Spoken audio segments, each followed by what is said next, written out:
성부와 성자와 성령의 이름으로 아멘. 은총이 가득하신 마리아님 기뻐하소서. 주님께서 함께 계시니 연중에 복되시며 태중의 아들 예수님 또한 복되시나이다.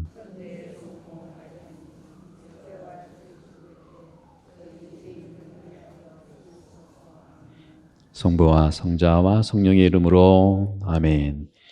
네, 오늘 5번째 벌써 됐어요. 오늘은 이 교재 믿음으로 오르는 천국의 계단 5강 하느님의 아들 우리 주님 예수 그리스도 사람이 되신 예수님 그림도 있죠.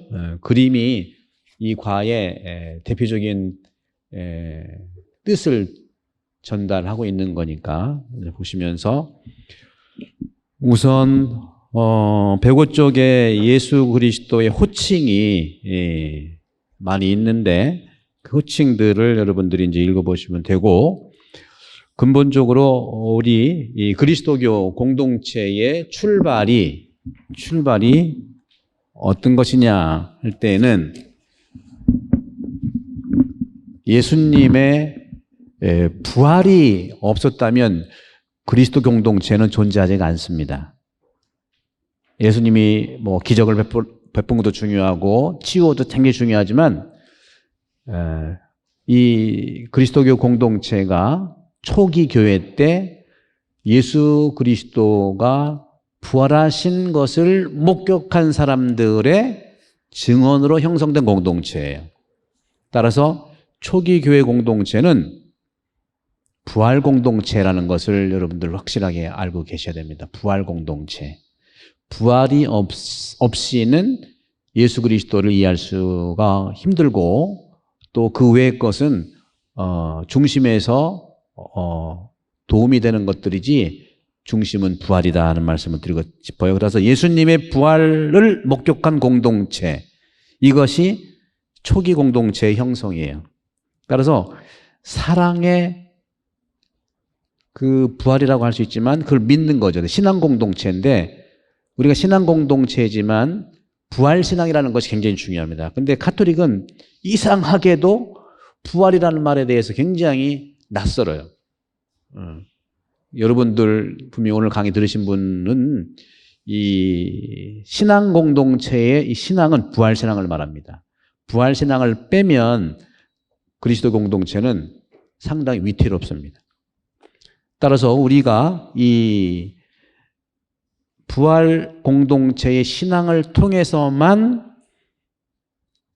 그리스도의 역사적 실제성 그리고 그 완전한 모습을 만날 수 있고 도달할 수가 있어요. 따라서 근본적으로 예수님이 누구냐 하는 그런 질문에서는요, 언제든 살아있는 하느님 곁에 살아있는 예수 그리스도, 이 고백을 통해서 예수 그리스도의 출발점을 우리는 만날 수가 있습니다. 그리스도의 출발점은 뭐냐? 바로 항상 하느님 곁에 살아계신 분으로서 그리스도를 고백하는 건데, 그것이 부활 공동체라는 것이죠. 106쪽에 보시면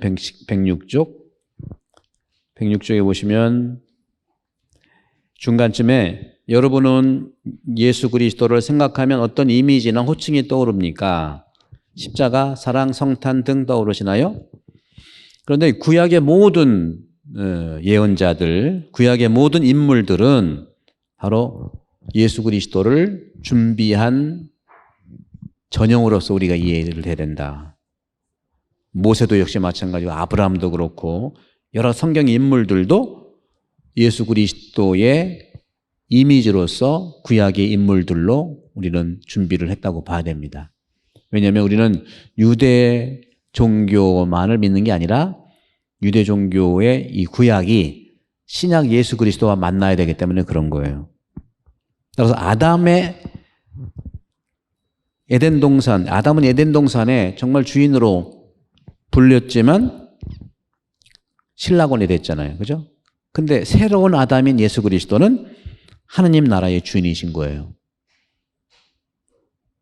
구약의 낙원의 주인공인 아담이 죄를 지어서 실락을 했다면 신약의 예수 그리스도께서는 하느님의 나라의 주인으로서 오히려 그 죄를 회복해 주신 분이죠. 그런 여러 가지. 모세도 새로운 모세 예수 그리스도, 아브라함도 새로운 아브라함 예수 그리스도, 우리 이삭도 새로운 이삭 예수 그리스도. 모든 사제 예언자 왕 그런 부분들을 구약의 예수 그리스도의 이미지로 이제 보실 필요가 있겠고요. 그런 식으로 쭉 예표된 것들을 구약 성경을 여러분 읽고 공부할 때는 성경 자체 연구만 봐서는 예수 그리스도의 차원에서 이해할 수가 없어요. 가톨릭의 그리스도교의 믿음 차원에서 구약 성경과 신약 성경을 봐야 된다는 말씀을 드리는 거죠. 따라서 109쪽에 보면은 셋째 줄에 구약을 통해서 하느님은 예수 그리스도를 준비하셨다. 기본적으로 10가지 정도 호칭, 예수님의 호칭이 나오는데 구세주, 라티말라 살바토르 가장 많이 나온 호칭이죠. 바로 구세주가 예수님이라는 것이죠. 이런 전에서 쭉 보시면 되고, 그런 점에서 이제 여러분 쭉 나머지 읽어보시고 119쪽을 보시면 119쪽 아래 단락에 보면 예수님에게 말씀하시는 하늘에서 열리면서 이런 말을 했죠. 이는 사랑하는 아들이라고 말하시는 하느님의 말씀은 백성을 위해 사랑하는 아들이 죽는다는 것을 사랑스럽다고 얘기한다 하는 부분. 그러니까 이런 관점에서 신학적으로 이해하지 않으면 성경은 그리스도 경전에서 많이 멀리 있는 거예요. 학문적으로만 신앙을 갖지 않고도 성경을 읽을 수 있어요. 그러나 그것은 믿음에 대한 고백이 아니고 옛날 고전 공부하는 인문학 정도 되는 거죠. 인문학은 중요한 부분이지만 말 그대로 인간이 찾아가는 가치이잖아요. 그런 점에서 중요한 것이 예수 그리스도 120쪽에 보면 우리 주님 예수 그리스도가 있는데 중요한 이 구도를 여러분들이 조금 아시면 훨씬 더 이해하기가 좋은데요. 예수 그리스도의 이 결정적인 기준이 되는 것이 뭐냐면 여기 보시면 하느님이 계시고 하느님이 강생하셔서 예수 그리스도가 육화가 되셨죠. 이 관계를 얘기하는 거예요. 하느님은 인간을 너무나 사랑한 나머지, 세상을 너무나 사랑한 나머지 자기가 사람이 됐다고 하는 자기 비움. 이것은 어떤 경우는 자기 희생이라고 얘기를 해요. 여기서 내 자리를 밑으로 내려가는 건 희생이잖아요. 그건 사랑이고. 그렇죠? 이 자기 희생, 하느님의 자기 희생, 하느님의 자기 비움. 이것이 예수 그리스도가 된 가장 중요한 세상을 사랑한 뿌리예요, 뿌리. 그러면 사람이 되신 예수 그리스도는 어떤 또 믿음에서 오느냐? 하느님에 대한 절대적 신뢰, 절대 신뢰. 이것을 뭐라고 얘기하죠? 의탁, 의지라고 하잖아요. 우리도 정말 부모님께 믿음을 그대로 두고 부모님이 나를 사랑하고 지지하는 의탁을 하게 되면 내가 못할 게 없어요. 그렇죠? 우리가 불안하니까 할 수가 없는 부분들이 있는 거거든요. 이 관계가 굉장히 중요하다는 거죠. 하느님은 인간에 대한 자기 희생, 이건 사랑이라고 보통 얘기하죠. 사랑은 궁극적으로 희생이에요. 자기가 스스로 희생하는 거예요. 남이 희생시키는 것은 폭력이고 내가 스스로 희생하는 건 절대적인 사랑이죠. 하느님은 그렇게 하셨고 이 예수 그리스도를 통해서 하느님의 자기 비움과 자기 사랑이 실현된 거고, 이 예수 그리스도는 인간이고 하느님인데 인간인데 두려워서 어떻게 십자가를 져? 두려워서 어떻게 고난의 길을 가요? 아버지가 자기를 굳게 신뢰하고 조그맣게도 했잖아요. 내 사랑하는 아들이니. 백성을 위해서 죽겠다는 그 사랑을 내 사랑하는 아들이라고 했거든요. 바로 그런데 이 예수 그리스도는 하느님을 절대적으로 신뢰했다는 거예요. 절대적으로 신뢰. 이거를 어떻게 어려운 말로 뭐라고 하냐. 초월적 신뢰라고 하는 거예요. 초월적 신뢰. 이것은 그 유명한 칼 라너라는 대신학자가 말한 거예요. 초월적 신뢰. 여러분들은 초월적 신뢰의 경험이 있으신가요? 예수님을 만나면 초월적 신뢰가 생기고 초월적 신뢰에 따라서 내가 죽음까지 불사할 수 있는 그런 힘이 생긴다는 거예요. 예수님도 그랬죠. 돌아가시기 전에 이 잔을 저에게서 물리쳐달라고. 나 약한 존재다 이거야. 그러나 아버지 뜻대로 해달라고 하는 거. 초월적 신뢰가. 우리가 예수님한테 이걸 배워야 되는 거예요. 초월적 신뢰를 예수한테 배운다는 거죠. 지금 이렇게 어려운 상황에도 모든 상황에서 내 뜻은 내가 알아서 하겠다. 나는 주목을 믿는다. 아이, 훌륭하시죠. 근데 그런 것으로 자기가 살기 바쁘지 남을 위해서 살기는 쉽지 않다 이거죠. 나를 믿으면 훌륭한 일이지만 자기 위해서 사는 것이지 그것도 괜찮은 거지만 누굴 위해서 봉사하겠다? 지금 부모님들은 전부 다 이런 정신으로 자녀들을 사랑해 왔잖아요. 그죠? 자녀들은 절대적으로 부모님을 신뢰하고 부모님은 지극히 자기 희생으로 자기 비용으로 자녀들을 키우고 그런 거죠. 저도 그런 마음으로 여러분들을 위해서 자기 희생을 하고자 하는 마음이 있고 여러분들은 나를 어떻게 해야 돼? 절대적으로 의심하는 거지. 저 사람 잘하나 보자 어디 뭐 이런 거. 근데 실제로 그런 부분들이 없지 않아 있다는 거죠. 왜? 우리 약하기 때문에 그런 거예요. 그건 뭐냐? 늘 그렇습니다. 고통이 나를 괴롭게 하는 것들은요, 마음과 마음이 만나서 그런 게 아니라 내가 받은 과거의 상처 때문에 그렇게 바라보는 거예요. 그렇게 의심하고 믿지 못하는 사람은 자기가 아프다 그 소리야. 그거는 자기가 경험했던 상처 때문에 남을 그렇게 바라보지 못하는 겁니다. 그래서 어떤 면에서는 그분은 도와줘야 돼. 근데 도와줘도 그걸 못 보니까 할 수가 없는 부분도 있잖아요. 그죠? 이것이 굉장히 중요하다는, 그런 이상적인 것은 단순히 이 이론이 아니라 실제로 우리 인간 안에서 이해가 될 수 있는 부분들, 따라서 하느님의 절대적 자기 희생이 바로 예수 그리스도의 육화라는 거죠. 성탄절은 그런 거예요. 그런데 아까도 말씀드린 대로 예수 그리스도는 뭐냐? 하느님께 전적으로 의지했다는 거죠. 전적으로 의지했다는 거. 아기들이 전적으로 부모님 의지하는 거 아시죠? 그죠? 그게 지난번에 말씀드렸죠. 꼬마들이 돌풀에 넘어지면 처음에는 안 울다가 뒤에 부모가 있으면 전적인 신뢰 믿고서 울잖아.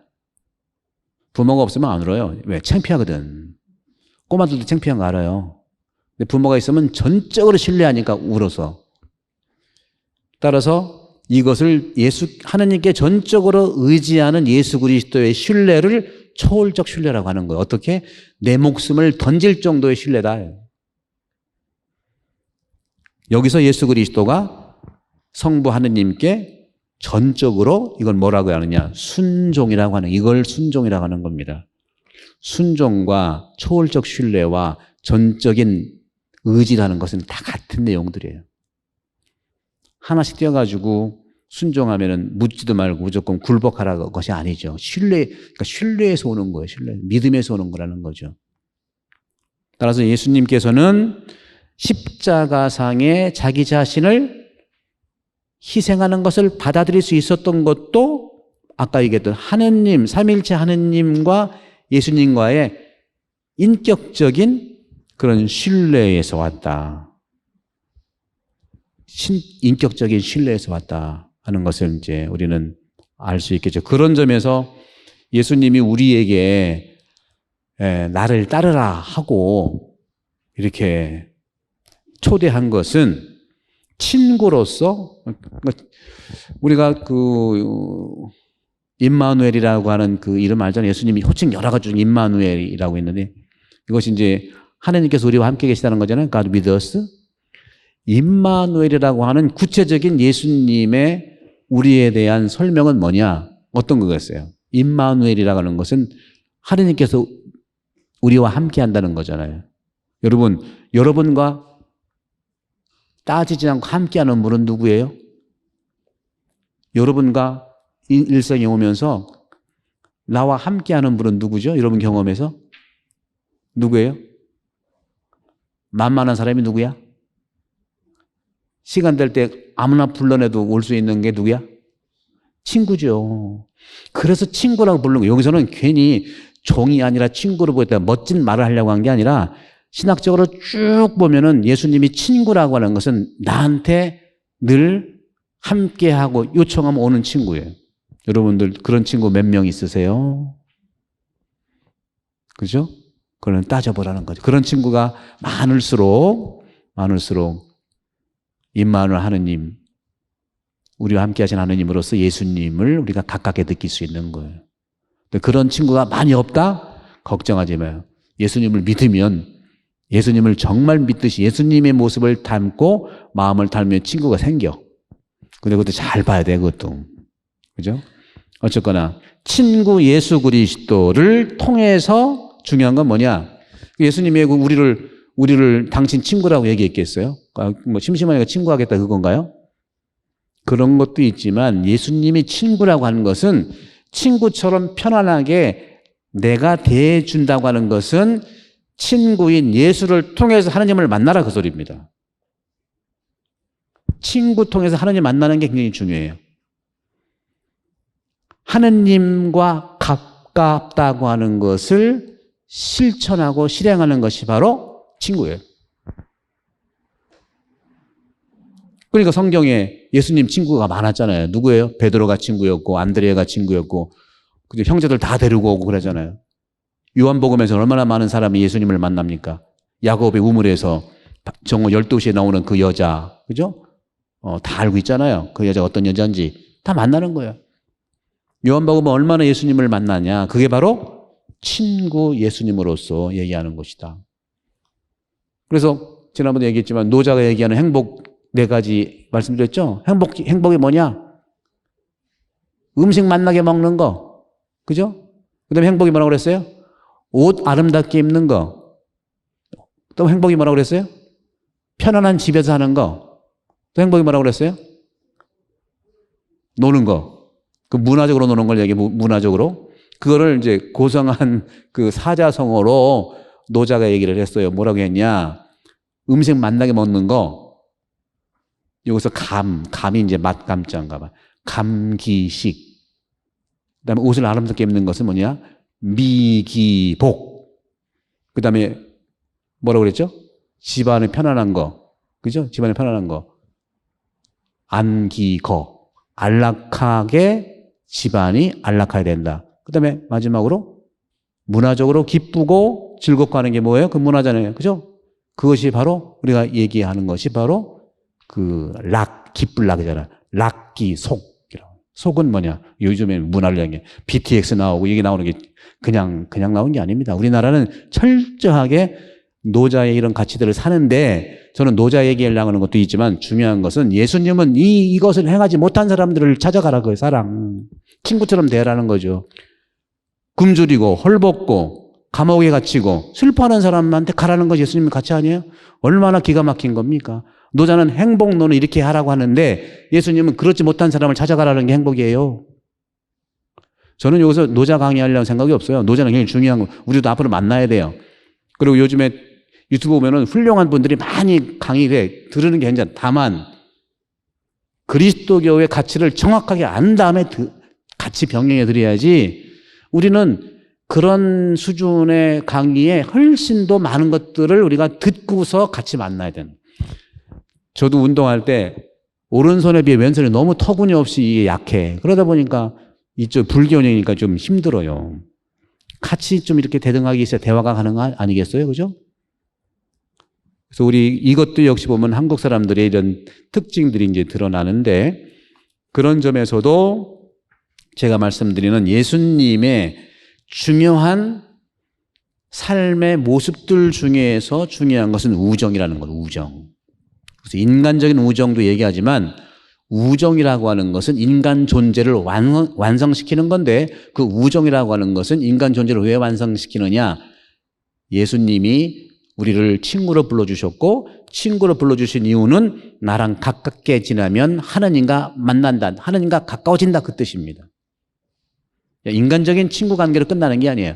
하느님과 가깝게 되는 것이 바로 우정의 친구이신 예수 그리스도를 만난다는 겁니다. 인간을 향해 오신 예수 그리스도 그분이 바로 스스로 아가페 사랑을 우리에게 보여주시고 그 다음에 초대했잖아. 어떻게? 나를 따르라고. 이게 마르코복음의 핵심이에요. 나를 따르라는 게 마르코복음의 핵심이에요. 나를 따르라. 자기는 그렇게 안 보이고 따르라면 문제가 있겠죠. 근데 예수님이 충분히 보이면서 나를 따르라고 우리를 불러 세운 건데 이 부르심은 뭘 얘기하느냐? 굉장히 중요한 거예요. 세례받는 것도 중요한데요. 세례받은 이유가 두 가지가 굉장히 중요해요. 그것이 실행은 아직은 힘들다 하더라도 두 가지는 분명히 기억을 해야 돼요. 부르심의 목적이 뭐냐는 거죠. 불러 세운 목적이 뭐냐. 첫 번째는 예수님 당신 같은 철저한 희생을 살도록 초대한 겁니다. 철저한 희생을 살도록 초대한 거예요. 똑같은 거예요. 하나님의 자기 희생이 자기 비움이 예수 그리스도가 된 거라고 그랬죠. 그런 것처럼. 그 다음에 중요한 아까 얘기했던 네 가지 못하는 사람들, 못 먹고 못 입고 집도 절도 없고 죄일에 갇힌 사람들, 그리고 불쌍한 사람들, 기쁨이 없는 사람들, 아픈 사람들, 이런 사람들 그들과 하나가 되라는 거예요. 참 쉽지 않죠. 내가 나살기도 바빠 죽겠는데 내가 행복, 내가 뜨뜻한 방에서 이렇게 좀 살기도 바쁜데 이러지 못한 사람 내가 어떻게 다 구하냐. 뭐 그런 말도 있죠. 가난은 나라님도 구제할 수 없다. 그거는 누가 만들어낸 것 같아요. 지금요 우리나라도 그렇죠. 모르겠어요. 저는 그쪽은 잘 모르지만 들은 바에 의하면 무슨 뭐 종부세인가 뭐 이런 것도 사실 2% 사람 때문에 만든 거지 98%는 아무 관계 없어요. 교황님도 항상 그런 얘기 하잖아요. 전 세계 인구의 50명의 재산만 풀어도 가난한 사람 없어요. 하나도. 우리에 대한 얘기가 아니에요. 있는 사람 50명에 대한 부분이다 하는 거죠. 어쩌면 이렇게 2000년 내려오면서 이렇게 이 자본주의라고 하는 이것들이 어떻게 50명이 전 세계에 이런 재산들을 다 가지고 있어서 그걸 풀으면 가난한 사람이 없다고 하는 거. 거기에 그리스도교 신자들이 12억, 개신교 합쳐 21억인데 과연 그들은 예수님을 아는지 모르는지 그렇죠? 그렇기 때문에 이 한 사람 한 사람 나를 따르라고 부르신 것은 예수님의 철저한 자기 희생 그리고 아까 얘기했던 그런 분들 죄인들과 병자들과 집도 없고 못 입고 못 먹는 사람들과 하나 되는 걸 통해서 당신 사명을 확실하게 했다는 것이죠. 자기가 먼저 보여준 것이죠. 그러니까 성당에서 이루어지는 모든 것은요 이런 가치가 조금씩 다 들어가야 돼요. 뭐 본당의 날을 한다든가 무슨 골프 대회를 한다든가 어떤 축제를 해도 이거 없이 하는 것은 성당에서 하는 거하고는 성당에서 예수님이 원하는 것은 아니다. 조금이라도 그것은 해놓고. 그래서 2년 전에도 우리 본당의 날 때 사회사목에 대한 걸 했으니까 많이 이렇게 좀 도네이션 많이 하셨잖아요.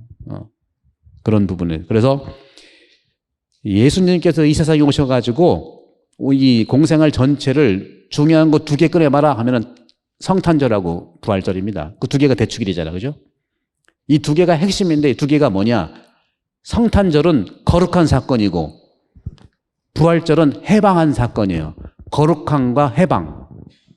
이 2가지를 여러분 쭉 가십시오. 거룩하다는 게 뭐냐? 거룩하다는 것은요, 내가 내려오는 걸 얘기하는 거예요. 남들을 위해 내가 거룩하게 생활하는 걸 얘기하는 거죠.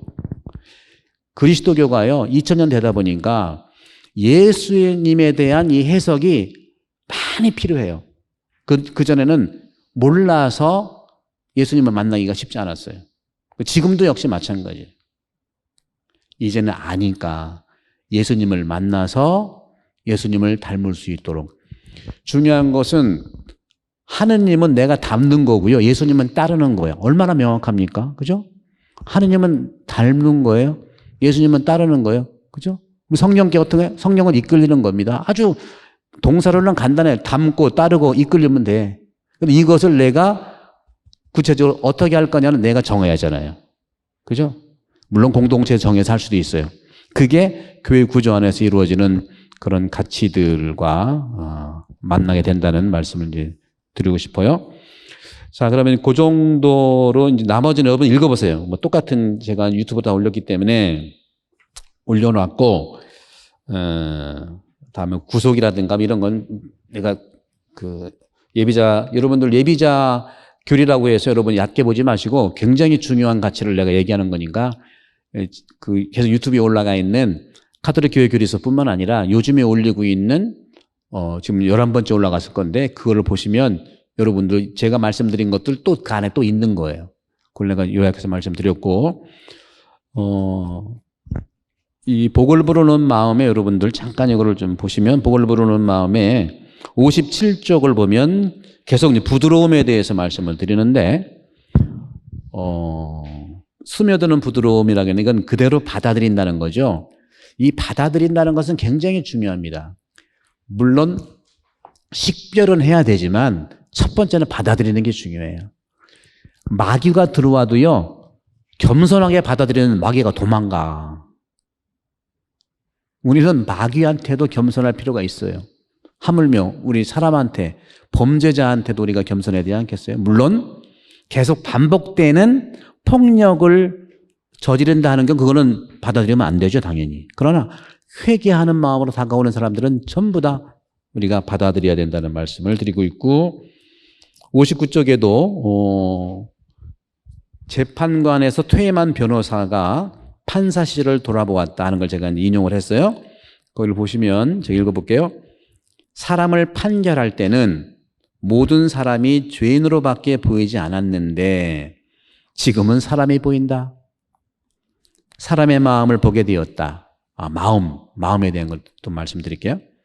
왜 그때는 보지 못했는지, 아니 보려 하지 않았는지, 이 말이 더 정확하겠죠. 안 보죠. 저 죄인 덩어리, 벌레 같은 존재, 뭐 이렇게 할 수도 있겠죠. 그랬다면 조금 더 그들 편에 서서 스며드는 부드러움, 받아들임의 법칙으로 판결을 했을 텐데 하는 고백이 있습니다. 60쪽을 보시면 좀 나머지는 읽어보시고 61쪽에 내면을 보는 눈, 이 시만이면 시만. 우리는 육안이 있고 시만이 있는데 육안은 말 그대로 물리적인 눈이고 보이는 것만 보는 거예요. 근데 보이는 것도 잘 못 볼 수도 있죠. 그러나 내면을 보는 눈은 시만 또는 영안이라고 할 수 있죠. 당신뿐 아니라 다른 사람에게서도 보물을 발견하려면 있는 그대로 인식하는 것도 중요하죠. 하지만 내면을 바라보는 것이 더욱 중요하다. 그 밑에 보면 사람을 안다는 것은 수학과 같은 것이 아니고 겉모습과 선입견은 세상과 사람의 보물인 내면의 참모습을 볼 수 없게 하는 안개와 같다. 네. 그 밑에는 한번 읽어보시고 62쪽에 보시면 제 눈에 안경이란 말이 있다 하는 것이 있어요. 토마스 아퀴나스에 따르면 모든 사람은 각자 자신의 시각으로 세상을 본다. 순수한 사람은 모든 것을 선으로 보고 불순한 사람은 좋지 않은 것을 본다. 그러므로 당신은 내적 시야를 밝게 해야 한다. 눈이 맑으면 몸도 환하고 눈이 성하지 못하면 몸도 어둡다. 내면의 밝은 시야가 당신을 변화하고 세상을 비추는 등불이 될 수 있다. 쭉 보시고 그 밑에 보시면 19세기 실증주의자들은 인간의 이성을 사진기에 비유했다. 쭉 보는데 여기에서 확실히 서양은요, 오늘날까지 이성 중심의 가치관과 모든 방식에 이해하는 키예요. 근데 우리 아시아, 특히 한중일이라 할 수 있는 이 아시아, 특히 중국이나 특히 한국은 이성 중심의 측면이 아니라 마음 중심, 감성 중심이에요. 그러다 보니까 이성 중심의 사람으로 한국이나 이런 데 보면 굉장히 불안하죠, 그죠? 근데 감성 중심으로 보는 우리 한국 사람들 그렇게 많이 걱정하지는 않아요. 부대끼긴 한데. 실제로 그렇기 때문에 저는 우린 이 감성과 마음에 대한 가치는 우리가 많이 가지고 있어. 심할 정도로, 오히려 더 심할 정도로. 그래서 이 순간에 우리가 문화적으로 감성의 문화고 뭐 이기 이원론 해도 이가 원리고 기가 흐름이라고 한다면 서양 같은 경우에는 기는 없고 이만 가지고 따졌어요. 이제 주자학으로 보면은. 근데 주자학, 조선 성리학에서는요, 이기 이원론이라고 해서 퇴계일 거면 퇴계죠. 퇴계는 기가 더 위에 있다고 얘기를 했어요. 눈에 안 보이는 원리로서의 그런 것이 이가 아니고, 그건 뭘 얘기합니까? 우리 한국 사람한테는 이상이 중요하긴 한데 이성보다 감정의 움직임으로 더 세상이 돌아간다는 거예요. 그것이 긍정적인 면에서는 2002년도 월드컵 때 그랬어요. 월드컵 때 모두가 하나가 됐잖아요. 제정신이니까. 우리같이 계층과 남녀와 세대가 얼마나 많이 갈라져 있는 부분이 있어요. 근데 그때는 서로가 하나가 됐어요. 왜? 축구 4강 가가지고. 서로 용서하고 서로 하나 되고 병도 다 나섰어. 안 아파. 병원에다 문 닫았잖아요. 근데 한 달 지난 다음에 다시 도져가지고 더 아파. 그래서 저는 어떤 말씀 드리냐면 우리 한국 사람들의 그렇게 흐름만 말씀을 드리면 감정과 마음이 가장 발달한 게 한국 사람들이에요. 그래서 마음 상하는 경우가 많아요. 서양 사람들은 그렇게 우리처럼 마음 상하지 않습니다. 왜? 그 사람들은 이성 중심이라 마음 상하지 않아요. 그래서 우리는 그 마음과 감성을 잘 보존하기 위해서 여러분 이성 훈련을 조금은 해야 돼요. 서양 사람들은 감성 훈련을 좀 해야 되고 이래야 균형이 맞죠. 한국 사람은 그래도 서양 사람보다 훨씬 이성에 대한 연구를 많이 했어요. 공부도 그렇고. 근데 서양 사람들은 아시아에 대해서 참으로 너무 몰라요. 몰라도 너무 몰라. 그런 점에서 제가 우리 시드니 한인성당에 우리 신앙 생활을 하는 우리 신앙인들의 신앙 행위를 봐도 이게 센스 피데라고 하죠. 신앙 감각이라고 해요. 신앙 감각을 봐도 이성 중심보다는 전부 다 감성 중심이에요. 신부님이 강론을 체계적으로 하면 어려워. 어려워. 그런데 한 번 딱 쏴. 영명충일 날 전신자 한 달 딱 쏴. 우리 신부 최고야, 최고. 아직도 그런 인간적인 감성으로 나누는 걸 편안해야 한다는 거죠. 이건 좋고 나쁜 것이 아니라 내가 나를 알아야 된다는 게 그런 거예요. 그런 점에서 이 부분을 여러분 한번 읽어보시고, 그럼 이런 것들이 어떻게 해서 그럼 우리 한국 성당에서 나올 때 그럼 어떤 영성으로 우리가 좀 살아가야 되느냐? 참 애매합니다. 이게 너무 애매해요. 그래서 우리가 이제 문화 자체가 감성과 마음의 문화지만 또 지극히 이성적인 사람도 꽤 있어요. 그러면 그런 분들을 중심으로 해서 공부를 또 많이 해. 예. 근데 뿌리는 감정적 이성을 말씀드린다 하는 건데, 그래서 저는 오늘 여기 이제 그 7번 나는 마음이 온유하고 마태복음 11장 29절이죠. 여기에 대한 부분인데, 이 온유함을 통해서 시작한 영성이 있어요. 영성. 이게 복음의 영성인데 제가 처음 얘기합니다. 한국 천주교에 처음 얘기하는 거예요. 이거. 한국 사람한테 딱 맞는 영성이 있어요. 그걸 제가 전공한 건데 지금까지 얘기를 하지 않았어요. 이 영성이야말로 정말로 한국 사람들한테 마음의 영성이고 지성의 영성 필요하긴 하지만 지성의 영성이 아니다 하더라도 제가 우리 레지오 단원들이라든가 아는 분들을 만나면 묵주기도 다 이게 묵상기도거든요. 근데 다 마음의 기도로 해. 다 묵주기도도 거의 다 그래요. 그건 나쁜 것은 아니라 우리식으로 해왔다는 것을 말씀드리고 싶은 거예요. 이 복음 영성이 뭐냐면 나는 마음이 온유하고 하는 이 마음이 온유하다고 하는 이 뿌리를 두고 복음의 영성을 토대로 둔 마음의 영성인데 저는 로마에서 공부를 하면서요 초기 그리스도교 영성을 만났어요. 지금은 이 초기 그리스도교 영성, 다시 말하면 동방 그리스도교에서 이 초기 그리스도 영성을 그대로 살아갑니다. 우리 가톨릭은 초기 천년은 이런 영성이었지만 두 번째 천년이 토미즘을 중심으로 한 지성의 영성이었기 때문에 그 부분에 대해서 전반적으로 우리가 다가가기에는 좀 어느 정도의 그 리미트가 있는 것 같은 건 합니다. 따라서 그렇지만 이 가톨릭 교회의 초기 천년, 제가 신학개론 대강조에서 천년기 신학에 대해서 말씀드렸습니다. 그걸 한번 들어보세요.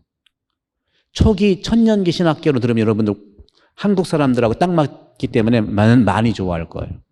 2000년기는 복잡해. 왜? 지금 유럽의 이성의 토대를 뒀기 때문에 그래요. 확실히 한국 사람들은 초기 천년의 영성이 우리한테 맞아. 왜? 마음의 영성이거든. 두 번째 2000년대는요. 지성의 영성은 확실히 서양 사람들한테 맞는 거예요. 그래서 한국 신부님들도 로마에 가서 공부를 하면요. 참 재밌어요. 논문 쓰는 공부는 전부 한국식인 거야. 저도 가서 논문 쓴 게 다 이쪽 공부를 하고 싶어서 한 거죠. 그렇죠. 거긴 다 공부할 수가 있기 때문에. 성경을 공부해도 그렇고, 내가 아는 스님도 성서학 박사 쓰실 때 나는 마음이 온유 겸손한 마음이 온유한 마음의 영성을 성서학 박사할 때 썼다니까.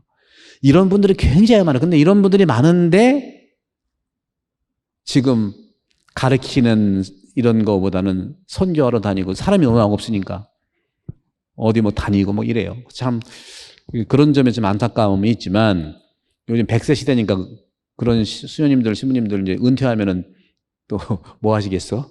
이런 거 하시겠죠? 그래서 훨씬 나아질 텐데 하여간 초기 천년기 그리스도의 영성이 바로 우리 카톨릭 교회 안에 있다는 것을 말씀드리고, 그런 통상적으로 신학계 교계에서는 이 영성을 그리스도교 동방 영성이라고 하는데 지금도 그리스라든가 러시아에서는 이 영성을 살아요. 그래서 우리가 그리스라든가 러시아를 이해하려면 이 마음의 영성을 이해해야 알 수가 있는 거예요. 아니면 도대체가 몰라.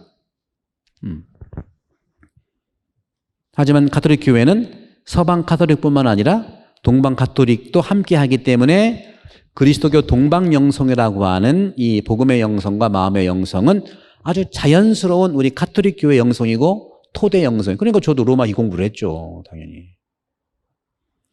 그리스도교 동방 영성은 한마디로 복음의 영성입니다. 성경을 따라 형성된 예수님 마음의 영성이에요. 한마디로 따뜻하고 부드럽게 살아가는 영성을 말합니다. 따뜻하고 부드럽게 살아가는 영성이에요.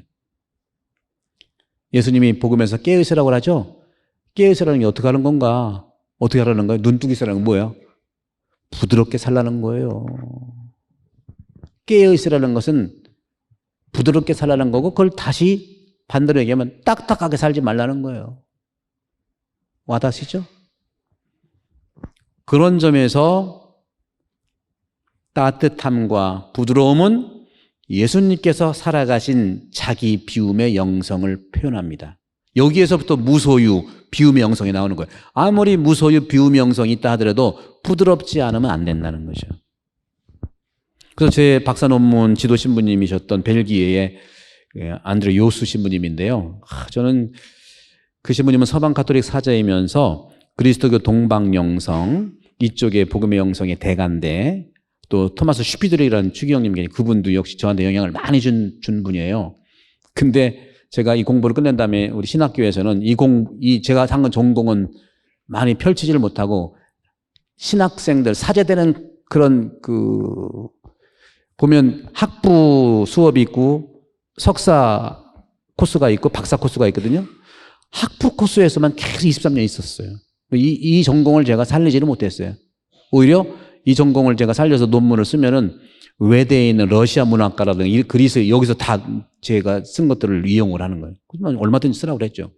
저는 신학교에서 사제되는 양성에만 있었기 때문에 바칼라오를 했다고 합니다. 배출러라고 하죠, 배출러. 이 학부 수준의 강의밖에 못했어요. 그 깊이라는 게 한국이 절대로 필요한데 그것도 우리가 현실적으로는 어려움이 많아요. 꼭 박사하려면 로마를 가야 되니까 할 수 없어요. 가서 공부를 해야지. 지금은 한국에서는 이런 공부를 할 수가 없어요. 막 대학이 있어야 될 거 아니에요. 없거든요. 한국은. 현실적인 거예요. 오히려 필리핀 가서 또 공부를 해. 그래서 한국 교회의 이러한 신앙적 깊이라든가 이런 것들은 이런 교회에 많이 좀 이렇게 좀 사제 양성이 너무 중요하긴 한데, 사제 양성에 있어서도 이런 배출러와 석사학위 정도의 그런 관점에서만 아직은 나갔고. 그래서 여러분들 신학교 후원 좀 많이 해주셔야 돼. 신학교 돈이 없어요. 신학교 후원 많이 해서 장학금도 주고, 또 하나는 우리 평신도들이, 유럽 같은 경우는 평신도들이 신학자가 대단히 많아요. 물론 2000년 됐으니까 그런 건데, 평신도들도 신학자가 많이 나와가지고 그분들은 자유로우니까 이런 연구를 많이 해서 나눠줘야 되거든요. 그러니까 그런 부분들 말씀드렸고, 그래서 저는 이 동방그리스도교 이쪽에 동방영성의 삶을 사시는 그 요수 신부님은 어떤 분이었냐면 아주 따뜻하고 부드러운 분이었어요. 제가 논문을 지도해 줄 때도 얼마나 따뜻한지 부드러운지. 그렇다고 항상 환하게 웃는 그런 모습은 또 아니에요. 우리가 보는 서양 사람들의 쿨하고 굿모닝 이런 건 또 아니에요. 이건 또 다릅니다, 여러분들. 특징을 얘기하는 거예요. 안드레아 신부님은 부드러운 표정이 겉으로 많이 드러나지는 않지만 내면의 부드러움을 풍기신 분이다 하는 거죠. 예수님도 마찬가지로 내면의 부드러움이 있는 거라는 거예요. 그럼 내면의 부드러움이 뭐냐 하는 거죠. 그래서 저는 로마에서 공부하는 동안 그분이 지닌 부드러움의 원형이 예수 그리스도에서 왔다 하는 걸 직감할 수 있었습니다. 따뜻하고 부드러운 마음의 영성, 이것은 무엇인가? 그리스도교 서방 영성, 그리고 서방 영성이라고 하는 것은 2000년대 영성을 얘기하는 거예요. 초기 천년이라 두 번째 천년의 서방 영성은 지성의 영성이에요. 곧 인지가 중요해. 인지, 알아듣는 거, 머리가 중요해. 또 추진력도 가지고 있어야 되고 철저하게 계획을 세워야 되고 적극적으로 실천해 나가는 것이 서방 영성의 핵심인데, 이처럼 인간이 적극적으로 실행해 나가는 것이 서방의 영성이라면 그리스도교 동방 영성, 복음의 영성은, 마음의 영성은 뭐냐? 그 서방의 영성에 비해서 인간적인 추진력, 실행을 포기하는 걸 얘기합니다. 약해요, 오히려. 철저하게 하느님의 말씀을 살아가고 성령 안에서 풍요로움을 살아가는 마음의 영성을 말해요. 아까 말씀드린 것처럼 하느님을 닮고 예수 그리스도를 따르고 흉내낸다는 거예요. 그리고 성령께 이끌리는 마음의 영성, 이것이 초기 천년 그리스도교 영성의 핵심이다. 그런데 이 마음의 영성은요, 지성의 깨달음을 거부하지는 않아요. 하지만 지성에 너무 머물러 있지 않는 가슴을 움직이는 영성을 얘기한다. 가슴을 움직이는 걸 얘기한다. 한국 사람이 특히 마음을 알아주고 가슴을 알아주는 것이 굉장히 중요합니다. 서양 사람들은 말만 제대로 하면 돼요. 그래요. 이거 문제니까. 그러니까 AI도 서양에서 나오는 아시아나 이런 데는 이걸 만들질 않아. 그리고 AI 만들어도 아시아에서는 쓸 수가 없어. 식당 가가지고 우리가 주문할 때 AI한테 술 서너 병 가져와봐. 헷갈려. 3개래요, 4개요, 7개야. 이게 아시아의 가치거든요. 불분명한 것 같지만 마음을 전달하는 거다. 그러면 알아서 가죠. 알아서 가죠. 이게 지금은 우리 한국교회가 서구 영성도 아니요, 우리 아시아 영성도 아니요, 지금 혼란기에 있기 때문에 그런 부분에서 고생을 하는 겁니다. 여러분 탓이 아니에요. 누구 탓도 아닙니다. 성장통이라고 생각하시면 돼요. 성장통. 그런 부분에서 이 마음의 영성은 그렇게 말씀을 드리면서 서방 영성을 찾고 깨닫기 위해서는 아까 말한 인지작용이 요구되지만 복음의 영성은요, 온전한 마음의 수행이 요청됩니다. 수행. 그러니까 여러분들 수행을 많이 하잖아요. 묵직이 한번 들었다는 20단씩 하잖아. 돌림은 10단이야? 돌림은 10단. 어떤 분은 그래요. 신부님, 저는 하루에 묵직이대로 500단 합니다. 그래서 깜짝 놀라요. 저는 이해해요. 그거는 묵직이다기보다 수행이지. 돌리는 거. 돌리면서 딴 생각 다 하잖아. 돌리면서. 한국식 기도라고 저는 보는 거예요, 이게. 동방교회도 그렇게 돌리면서 기도해요. 그러나 분심은 좀 우리가 정리를 해야 되겠죠? 그런 거.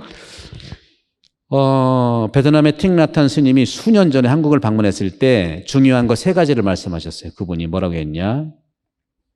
3가지를 말씀하셨는데, 첫 번째는 깨어있는 마음, 이해하는 마음, 연민, 사랑하는 마음. 이 3가지를 얘기해요. 다 마음을 얘기해요. 이것을 살라고 말씀하셨어요. 예수님도 같은 말씀을 하셨어요. 깨어있는 마음, mindfulness. 깨어있는 마음. 그럼 깨어있는 마음이 뭐냐? 깨어있는 마음. 어떤 걸까요? 아까 얘기했죠? 깨어있는 마음이라고 하는 것은 부드럽게 살아난다는 겁니다. 이 마음은 뭐냐면 자기 에고에만 집착하지 말라. 나를 알아야 되는데 에고만 믿지 말고, 여러분 에고만 믿으면요, 어떤 분이 그런 얘기 하더라고요. 인생 쓰레기 된다. 그래서 에고 하는 거예요. 나 좀 살겠다고 하는 건데, 그죠? 정보는 내가 나를 많이 알잖아요. 그죠? 내가 나를 얼마나 에고가 나를 많이 압니까? 그러나 다른 사람 에고는 모르잖아요. 그러니까 나만 에고만 찾아서는 이게 마음의 영성이 안 되는 거예요. 마음은, 이성의 영성은 나만 정확히 보면 되는 거예요. 근데 마음의 영성은요, 에고만 보는 문제가 아니에요. 다시 말하면 부드럽다고 하는 것은 상대방에 대한 배려인 거예요. 딱딱하다는 것이 나만 보는 걸 얘기합니다. 부드럽게, 그러니까 마음이 온유하다는 건, 온자가 따뜻한 거잖아요. 따뜻하고 부드럽게 사는 것이 깨어있는 거예요. 딱딱한 거 있으면 녹이 새야 돼요. 내가 화나는 것이 있다면 화가 왜 안 나겠습니까? 그죠? 화나는 걸 화나지 말라고 하는 게 아니라 화냈던 마음을 얼른 풀어라, 그 얘기예요. 그것이 깨어있는 거예요. 그죠? 불안하다? 불안한 것을 어떤 거, 그걸 좀 불안하지 않게 깨어있자는 건 부드럽게 하자는 거예요. 부드러우면요, 불안증도 사라져. 그것을 제가 2주 전인가요? 그때 마음을 다스리는 그런 우리 수행법 말씀드렸죠? 그것 연결시키면 되는 거예요. 근데 다른 데에서는 유사하지만 이런 설명이 없이 그것만 하라고 하잖아요. 그죠? 이런 깊은 영성 속에서 수행법이 나오는 거예요. 근데 이런 영성이 없어도 그렇게 하면 효과는 있긴 있는데, 우리는 그리스도교인 차원에서 예수님이 말씀하신 깨어있어라고 하는 거, 이 부분을 말씀하는 건데, 그런 점에서 내가 나를 안다고 하는 것은 에고만 아는 것이 아니라, 제가 지난번에 말씀드렸죠. 나의 영도 알고, 영이라고 하는 것은 하느님이 내 몸에 불어넣으신 숨을 얘기하는, 숨이 바로 스피릿, 영이에요. 그러면 영감이란 말을 여러분 아시죠? 영감은 인스피레이션이라고 해요. 영어 인스피레이션은 뭐냐? 안에, 안에 인스피릿, 영 안으로, 그죠? 영 안으로 나를 초대하는 걸 얘기한다. 그러니까 영이 내 안에 들어왔다, 그 얘기예요. 인스피레이션, 라틴 말로 인스피레이션. 하느님의 숨이 내 안으로 들어왔다. 인스피레이션 됐다는 거죠. 그래서 참 나를 안다고 하는 것은, 그 참나가 바로 영을 얘기해요. 영. 그러면 에고는 뭐냐? 에고는 혼. 그걸 다른 말로 자아라고 얘기를 하고, 그 다음에 몸은 내 이 몸이죠, 몸. 이걸 세 개를 다 아는 걸 안다고 하는 거예요. 그러니까 끊임없이 우리는 내 몸과 내 마음과 영을 긴밀하게 서로 바라보면서 이 수행을 하면은 그게 마음의 영성이 되는 거고, 그걸 또 예수님의 복음과 만나는 복음의 영성이 되는 거예요. 그러면 분쟁도 없고, 오해될 일이 있으면 물어보면 되고, 부드럽기 때문에 화가 나더라도 얼른 풀리고, 뭐 이런 거예요. 그래서 예수님도 같은 말씀을 하신 mindfulness, 깨어있다는 거 하는 것은 충만한 마음으로 눈을 뜨는 것이다. 그죠? 영도, 마음도, 내 몸도. 풍요로운 마음을 말하는 거죠. 다시 말하면 깨어있는 마음은 아까 우리 그 스님도 얘기했지만, 이해하는 마음이 깨어있는 마음이에요. 어떤 얘기를 해도 안 믿는다, 이해 안 한다, 참 딱딱한 삶을 사시는 거죠. 안타까운 삶을 사시는 거죠. 그럼 이해한다는 건 뭐예요? 영어로 어떻게 되죠? understand. 아래에 서 있으면 다 이해하게 돼 있어. 너무 위에 올라가 보니까 이해가 안 되는 거예요. understand잖아. 그죠? 영어로 understanding이라 하잖아요. 밑에 서 있는 걸 얘기해. 겸손하면 다 이해해. 어원을 보면은 그 뜻이 있는 거예요. 따라서 이 understanding, 이해하는 마음은 겸손한 마음, 자기 비움으로 서로를 이해하는 심정인데 대상을 이해하는 내 마음이 내 스스로 아래에 있는 것이 겸손이다.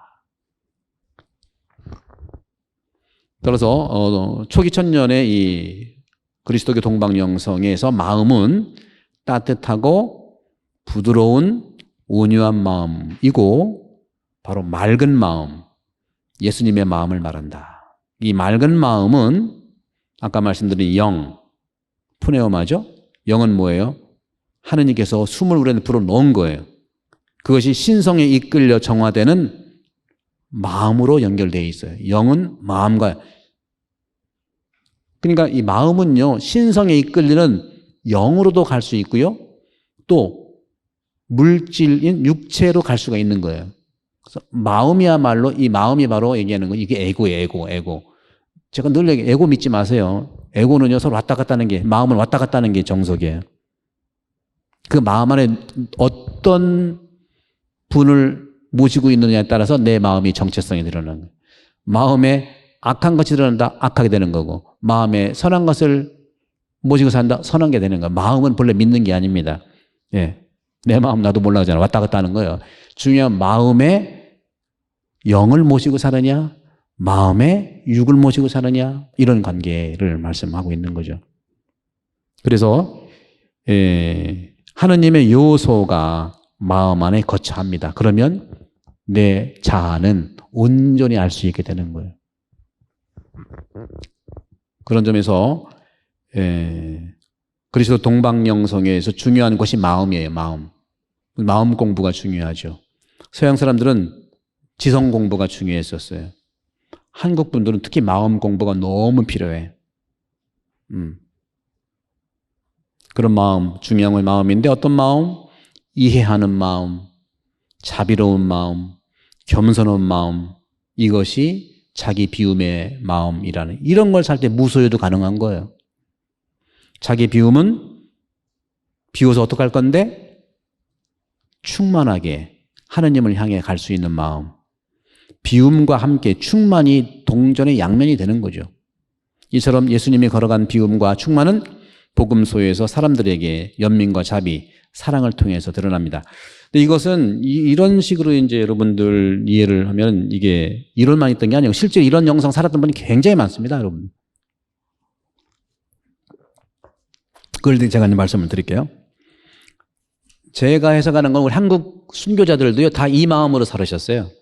왜? 한국 순교자들이 스스로 공부를 했는데 우리식으로 공부를 할 수밖에 없거든요. 우리한테 와닿는 걸 공부하는데 서학이 아무리 그 토마스 아퀴나가 쓴 천주시리, 아니 예수의 마테오 리치가 쓴 천주시리가 토미즘이거든요.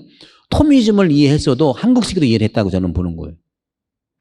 여러 가지. 그건 더 따져봐야 될 일이지만 예수님의 전생애가 바로 자기 비움, 하느님 안에서 항상 깨어있는 연민의 충만한 마음으로 사셨는데 복음은 이렇게 우리에게 예수님의 자기 비움과 충만한 사랑, 그러니까 자기 비움은 뭐냐면 내려놓는 거라고 했잖아요. 자기 비움은 내려가는 거니까. 이해하는 것이 자기 비울 때 가능한 거예요. 아픈 사람이 있어. 내가 내려가서 만져주니까 나은 게 충만이야. 아픈 것은 비움을 통해서 내가 그 위치에 있으니까 치유가 된 게 충만이라는 거죠. 그러니까 비움과 충만은 동전의 양면이 같이 있는 거예요. 비울 때 충만하게 돼. 또 반대로 충만하면 또 비우게 돼 있는 것도 있어요. 우리가 그런 거 있잖아요. 기쁘면 웃고 슬프면 웁니까? 한국 분들은 꼭 그렇지는 않아요. 기뻐도 울어. 또 울다가 또 나중에 웃어요 또. 우리 엄마가 그랬어. 우리 엄마가 막 웃다가도 울고 울다가도 웃고. 그분이 머리가 문제 있는 분이 아니거든요. 한국 사람이 그런 거예요. 울음과 웃음은 교차되어 있어요. 어린이가 그래요. 어린이가 울음과 웃음을 같이 가지고 있는 거거든요. 울음과 울음. 어린이의 마음이 바로 비움의 마음이라는 거. 그래서 예수님도 어린이를 내세워서 하잖아요. 그렇죠? 어린이가 더야 하늘날 들어간다. 이게 마음의 영성, 비움의 영성, 이것이 복음의 영성을 얘기하는 겁니다. 서양 사람들은 이 부분들을 설명을 못해. 제가 설명하는 걸 잘 못 봤어요. 근데 초기 천년의 교부들은 다 설명했어요. 이 어린이가 어떤 거냐. 겸손 중에 겸손인데 여기서 해석하는 겸손이 뭐냐 하면은 내 감정을 빨리 뛰어넘는 게 겸손이에요.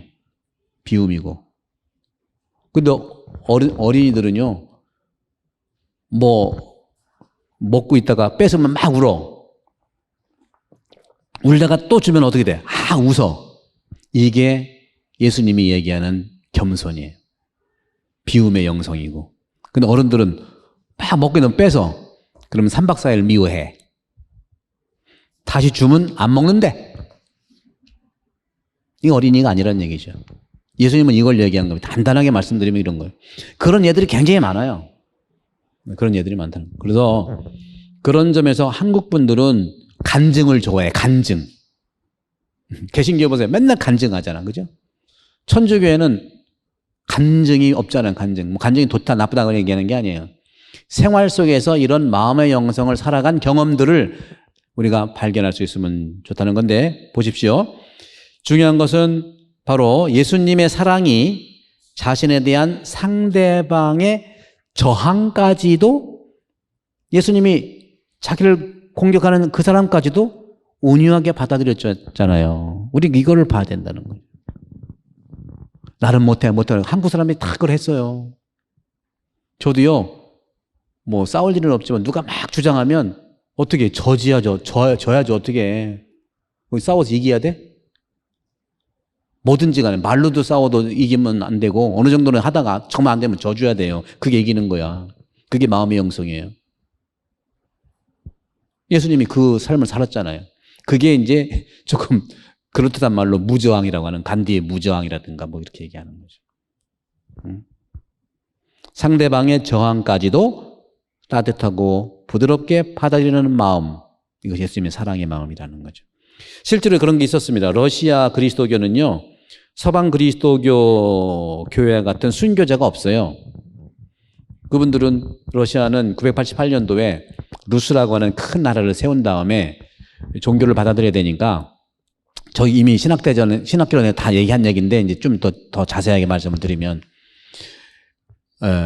왕이 이제 나라를 세웠어. 루스라는 나라를 키예프 위에 드네프르 강 쪽에 세웠는데 그리고 3명의 대사를 파견했어요. 종교를 받아들여야 되니까. 한 명은 로마 가톨릭으로 보내고 한 명은 이슬람으로 보내고 하나는 콘스탄티노플이죠. 지금 이스탄불로 히랍 종교회로 보냈어요. 보낸 다음에 갔다 온 사신한테 어땠어? 이슬람 회교도 갔다 온 사람 어땠어? 물어보니까 아유 임금님 거기는 고기를 안 먹어. 돼지고기 안 먹어. 야 우리 추운데 어떻게 고기 안 먹고 사냐? 안 되겠다. 탈락. 근데 로마 갔다 온 사신이 얘기하죠. 거기는 뭐 하대? 거기는요. 로마 법이 최고던데요. 법대로 해요. 법대로. 법은 필요하지만 꼭 법대로 하겠냐? 이거잖아요. 이거. 러시아도 마음의 영성이거든요. 거기는 나무 문화예요. 나무 문화. 그래서 이콘들의 나무에다 그림을 그리는 거예요. 거긴 안 되겠다 야. 법은 필요하지만 법대로 할 수 있겠냐? 법보다 예수님도 항상 마음을 얘기했잖아요. 예수님도 근본적인 건 마음을 얘기한 거거든요. 새로운 가치관은, 새로운 관계는 다 마음입니다, 여러분들. 새로운 관계, 성경 다 보세요. 예수님이 얘기한 바리사이랑 얘기 다 얘기한 게 가장 분쟁의 토대가 마음이라고 해요. 마음. 그 다음에 3번째, 콘스탄티노플 갔다 온 그 비잔틴 종교죠. 동방 종교에 갔다 온. 거기는 어디 갔다 왔니? 임금님, 나 천국 갔다 왔어요. 천국. 천국이 어떤데? 비잔틴 여러분 미사 혹시 보셨나 모르지만 주일날 거기는 평일 미사 개념이 없어요. 우리랑 완전히 달라요. 우리는 맨날 매일 미사 하잖아. 막. 그러니까 매일 미사 하니까 기계적이 되니까 습관돼. 마음도 없이 가서 그냥 보는 거예요. 가서 보는 거, 또 가서 보는 거. 그러다가 신부님이 미사 한번 빠지면 되게 뭐라고 그러지? 우리는 그렇게 서방 가톨릭은 매일 하는 것이 익숙해 있는 문화 존중해야 되지만 양보다 질이에요. 거기는. 하느님의 나라는 질이 나라입니다. 그래서 근데 저는 카톨릭이 그런 점은 좀 편해. 왜? 거기는 주일 미사를 3시간에, 아우, 배고파. 못해. 제가 미국에 있을 때 비잔틴 미사를 한 몇 달 해봤거든요. 같이 이제, 그 동방 카톨릭도 있기 때문에, 예. 그러니까 유크레인 카톨릭 공동체에서 온 이민자들이 있어서 제가 거기 이제 미국 신부님과 같이 이제 비잔틴 그 미사를 많이 해봤어요. 거기는 정말 카톨릭은 참 그래요. 카톨릭은 미사 준비는 수녀님이 다 하는데 동방정교회에서 미사 준비는 신부가 다 해. 빵 썰고 뭐 하고 다 신부만 미사 준비부터 기도예요, 기도. 차이가 있는 겁니다. 이런 차이가. 어쨌거나 그렇게 하는데 이 러시아에서는 우리 이제 한국 천주교회도 선교사 없이 스스로 교회를 세웠고 많은 순교자를 모시고 있는데 저는 그들도 이 복음의 영성을 살아간 분이라고 저는 그렇게 봅니다. 그래서 그렇게 해서 이제 그리스도교를 러시아는 루스라는 나라를 세워서 러시아가 이제 히랍 정교회, 다시 말하면 그 정교회는요 나라마다 교회가 독립되어 있어요. 그래서 미사 그 종교는 정교회를 받아들이지만 러시아 정교회가 되는 겁니다. 그래서 러시아에 이렇게 그리스도교가 선교사 없이 스스로 받아들여져. 우리나라는 비슷해요. 우리도 스스로 받아들인 것처럼 러시아도 스스로 받아들였어요. 누가 선교한 적이 없어요. 근데 그거를 이해 못하고 개신교 형제들은 러시아에 가가지고 막 예수천당 불신지옥하니까 참 마음이 아파요. 그렇게 얘기하는 분이 1000년 전에 스스로 종교를 받아들여가지고 신앙생활을 열심히 1000년 이상 하는데 제가 러시아에서 가보고 살다 보니까 개신교 형제들이 가서 자꾸 예수 믿으래. 여러분보다 1000년 전부터 생활하고 있는데. 그래서 이건 우리가 정말 알아야 돼. 모르면 어떤 일을 벌이겠습니까? 그죠? 그런 점에서도 그리고 저는 뭐 다른 문제지만 회교한테 가가지고 예수님을 하려고 하고 뭐 이런. 기본적으로 이 선교 개념은 서구 사회만 있는 거예요. 이 동방교회라든가 불교라든가 이런 포교 개념이 없어요. 그냥 살면 스스로 세례받고 스스로 성소에서 성소자가 나오는 거예요. 이거 요즘 우리는 요한보리서 교황님도 새로운 복음화는 그렇게 얘기했잖아요. 지금은 카톨릭도 선교 개념이 그렇게 성숙됐어요. 그러니까 우리 그리스도교의 신앙생활의 기준은 딱 2개예요. 여러분들 스스로 저도 포함해서 보세요. 내가 이런 거 하는 일을 어떤 일을 마찬가지 주일미사를 뭐 하는다든가 어떤 구역반에서 뭘 한다든가 모든 거 하는 거 기준이 이 내가 하는 행동과 이 생각과 준비가 성숙한 거냐 미성숙한 거냐 이걸 보셔야 돼. 맞냐 틀리냐를 보지 마세요. 우리는 매번 맞냐 틀리냐를 봐가지고 길티 죄의식이 많아. 예수님이 그렇게 맞냐 틀리냐를 한 건 아니잖아요. 그죠? 성숙했냐 미숙했냐 이 차원을 보여요. 그런 점들을 내가 스스로 보는 기준이 될 수 있는 거죠. 그런 점에서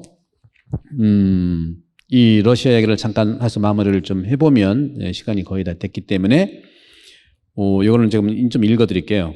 그리스도교 동방 영성을 살아봤던 러시아 교회 역사를 보면 부드러움의 영성이 관찰된다. 좀 아까 얘기해서 지나가고 988년 러시아도 키예프 공국의 왕 블라드미르가 기독교로 개종함으로써 공적으로 그리스 종교를 국교로 받아들이고 모든 루시인들, 그러니까 러시아인의 원초인들을 얘기하는데 루시인에게 세례를 받을 것을 명했습니다. 그래서 드네프르 강에 모여가지고 한 번에 세례를 다 줬어요. 988년에. 그래서 1988년 러시아가 크리스천이티, 그리스도교 받아들이는 1000년 기념을 해서 1000년 기념을 했어요. 블라디미르 1세가 세상을 떠나고 그의 맏아들인 스비아 톨포크는 맏아들이에요. 스비아 톨포크는 이성계의 아들들이 왕자에 나뉘는 것처럼 똑같이 왕자에 일어난 거죠. 스비아 톨포크는 자신의 위치를 염려해서 정권을 잡기 위해서 동생들인 보리스와 글렙을 죽이기로 했어요. 왕자의 난들이죠. 근데 동생들인 보리스와 글렙은 형에게 정의도 요구했어요. 정당하게 해서 왕을 되십시오 했지만 무력으로 이 보리스와 글렙은 무력으로 정하지 않았어요. 정하지 않고 그리스도를 닮은 모습으로 그리스도를 따라서 여기서 이제 이미타시오 그리스도가 나오죠. 아까 말씀드렸죠. 하느님을 닮는 것은 내 생각과 영혼을 하느님처럼 닮아야 돼요. 순수한 생각, 순수한 말씀으로. 근데 그리스도를 따르는 것은 그리스도의 행위들이 있죠. 말씀드렸던 6가지. 뭐예요? 마음에 대한 거, 온유한 마음, 겸손한 마음, 믿는 마음 3가지. 약간 또 이게 약간 차이는 있어요. 예수님의 마음은 3가지예요. 이거 외우셔야 됩니다. 온유한 마음, 겸손한 마음, 그 다음에 믿는 마음이에요. 이 3가지가 예수님의 마음이에요. 다 믿음에서 나오는 거예요. 그 다음에 행동도 3가지예요. 뭐예요? 행동은 첫째, 용서하는 행동, 희생, 자기 희생, 사랑하는 행동, 그 다음에 구체적으로 말로 행동하는 칭찬과 긍정. 요 3가지가 예수님의 행동이에요. 그러면 마음과 행동 3개가 어떤 걸 목표로 하냐? 일치와 친교라고 하는 생각과 목표로 정향되어 있는 것을 얘기합니다. 그러니까 일치와 친교는 저절로 되는 게 아니라 내가 온유할 때 가능한 거고, 내가 겸손할 때 가능한 거고, 내가 믿을 때 가능한 거예요. 믿어주는 게 중요해요. 내가 속더라도 믿어주면 그 다음에 그 사람, 우리 선주기 신자들은요, 나쁜 사람 없어요. 속더라도 한 번 속아주면 그 다음 사람이 회개한다니까? 그 안 속아주고 미리 얘기하고 속고, 저도 이제 그렇게 좀 어려움이 좀 있었지만, 속아주는 게 그게 그 사람이 이용하는 걸 떠나서라도 예수님도 속아줬잖아요. 그렇잖아요. 뻔히 알면서. 유다스한테도 속아주고 다 제지 안 했잖아요. 그죠? 그 깊이 영성이 있는 거예요. 그래서 그런 점에서 이 보리스와 글렙은 형에게 정의도 요구했지만 무력으로 저항하지 않고, 그렇죠? 온유한 마음으로 그리스도를 따르는 모습으로 주님 안에서 죽음을 택한 겁니다. 이것은 뭡니까? 신앙을 지키기 위해서 죽은 게 아니에요. 서구 사회에서는요, 이 313년 밀라노 칙령에 의해서 종교 자유가 오기까지 수백 년 동안이 박해가 있었잖아요. 왜요? 어떻게? 신앙을 지키기 위해서. 신앙을 지키려고 목숨을 바친 거예요. 근데 보리스와 글렙은 신앙을 지킨 게 아니야. 왜? 다 천주교 그리스도 신자인데 뭘 지켰어요? 예수님처럼 신앙 안에서 죽은 사람들이라는 거죠. 이게 달라요. 신앙을 지킨 것, 신앙을 위한 것과 for faith와 in faith는 달라요. 우리도 깊은 영성은 in faith가 필요가 있다는 거. 특히 가정 안에서도 마찬가지. 신앙 안에서 예수님처럼 스스로 목숨을 내주었다는 것이 무저항으로. 이것을 러시아인들에게 자발적으로 고난받는 자로 공경을 받아왔어요. 그래서 지금도 러시아에서는요, 죽인 형은 지금도 기억을 못해, 이름. 근데 그때 목숨을 바쳐 신앙 안에서 돌아간 보리스와 글렙은 지금도 세례명으로 다 써. 보리스 엘친도 있었잖아. 보리스와 글렙. 지금까지도 성인으로 공경을 받고 있는 거예요. 이런 역사가 있는 겁니다. 그러니까 우리가 깊이와 넓이가 얼마나 2000년 동안 카톨릭뿐만 아니라 러시아도 그렇고 그리스도교의 전통이라고 하는 것은 상상할 수 없을 만큼 신비한 것들이 꽤 많았다는 것이죠. 따라서 복음의 영성의 최고의 가치는 신앙 안에서 예수님처럼 순교하는 거예요. 신앙 안에서 목숨을 스스로 내놓는 것이다. 이것은 자기 비움의 모습을 보인 전형이고 충만한 삶을 드러내는 것이고, 이 영성은 순수한 그리스도의 마음을 살아가면서 저항하지 않고 그리스도처럼 받아들이는 삶을 말한다. 이런 부드러움의 마음의 무저항의 삶이 영적인 힘을 드러냈고, 이 부드러운 무저항의 복음 영성이 예수님의 온유한 마음 영성에서 출발한 건데, 이거는 단지 영적인 것만 그렇지 아니라 이걸 살아갈 때 물리적인 것도 우리가 이겨낼 수가 있는 겁니다. 이게 역사적으로 있어요. 러시아가 13세기인가 그럴 겁니다. 14세기인가 13세기 몽골이 러시아를 침략했을 때 이 무장의 정신으로 또 극복해냈고요. 나폴레옹이 또 러시아를 침략했을 때 이 자기 비움, 무저항의 전술로 또 이겨냈어요. 나폴레옹 군대가 막 오니까 다 비우고 갔잖아. 추워서 다 굶어 죽어서 졌다니까. 여러분들, 지는 게 이기는 거예요, 여러분들. 한 번 더 생각해 보세요. 누가 나를 공격하면 방어는 당연히 해야 되는데, 끝없이 그러면 한번 져줘봐. 그럼 그 사람이 미안해서라도 아마 져줄지도 몰라. 뭐 너무 큰 걸 바랄지 모르지만 하느님께서는 그렇게 우리를 그렇게 방치하지는 않을 거라는 말씀들. 그래서 복음의 영성, 예수님의 영성을 담는다고 하는 것은 우리에게 커다란 은혜라는 말씀을 드리고 싶고, 다음 시간에 다시 또 이런 뿌리가 되는 게 있어요. 이금 해석하자면 뿌리가 되는 것들이 있으니까 또 그때 말씀을 드리도록 하겠습니다. 장시간 동안 들어주셔서 감사드리고, 성부와 성자와 성령의 이름으로 아멘. 영광이 성부와 성자와 성령께, 성부와 성자와 성령의 이름으로 아멘. 수고하셨습니다.